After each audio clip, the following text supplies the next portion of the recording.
what not to do with raw meaty bones. There's a couple of things.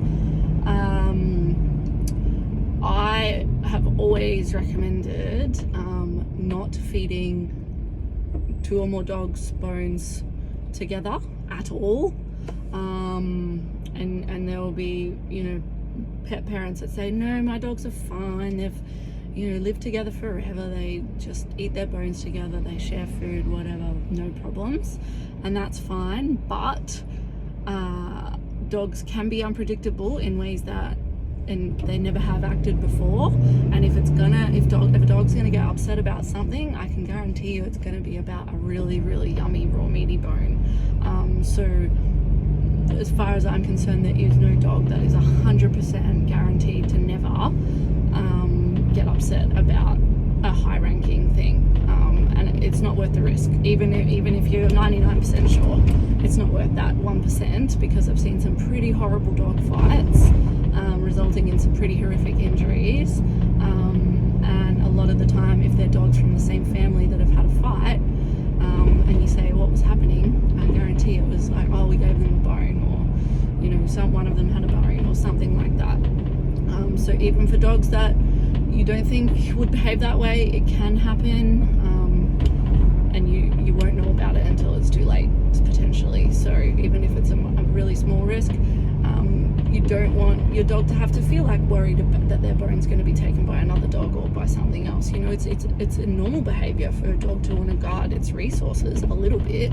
Obviously you don't want severe resource guarding going on, but let your dog eat its bone in peace. It's his bone, give it to him or her privately in the yard or wherever, and if there's other dogs, separate them, one in one spot, one in another, so they can zen out and chew on their bone, which they really enjoy doing, and really great enrichment for them, and not have to be concerned about is old mate going to come try and grab my bone when they've finished theirs.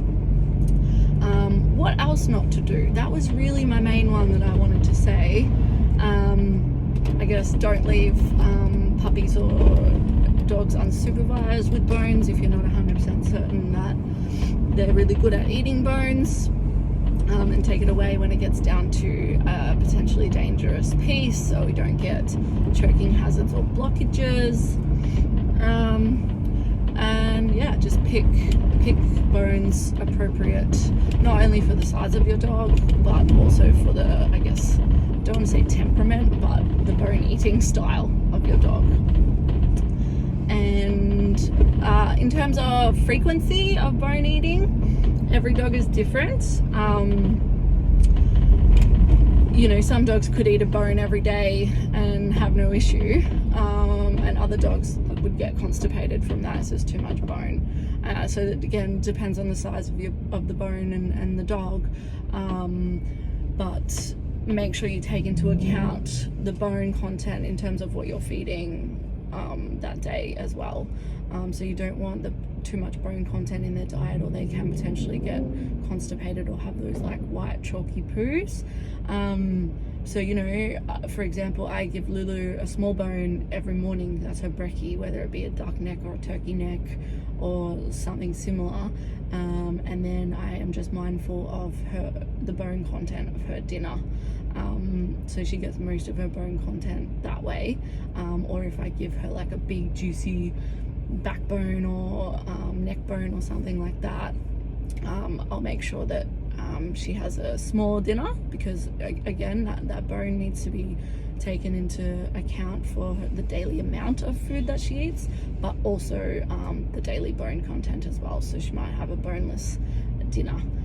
So if you feed your dog, a mince or a bath mix or something that has bone content, just keep that in mind in terms of feeding raw meaty bones and how much you're feeding. I think a good sort of number to aim for, generally speaking, is like 2 to 3 times a week for a really good raw meaty bone, like big one that they chew on and spend some time eating. But having said that, your smaller meaty bones like chicken necks, duck necks, turkey necks, duck wings, things of that nature, as long as you're sort of not feeding a really bone heavy meal, otherwise they can have those daily. But yeah, check out their poos if you're concerned, or watch them poo. Make sure they're not constipated, and if they're coming out all white and chalky, they might have a bit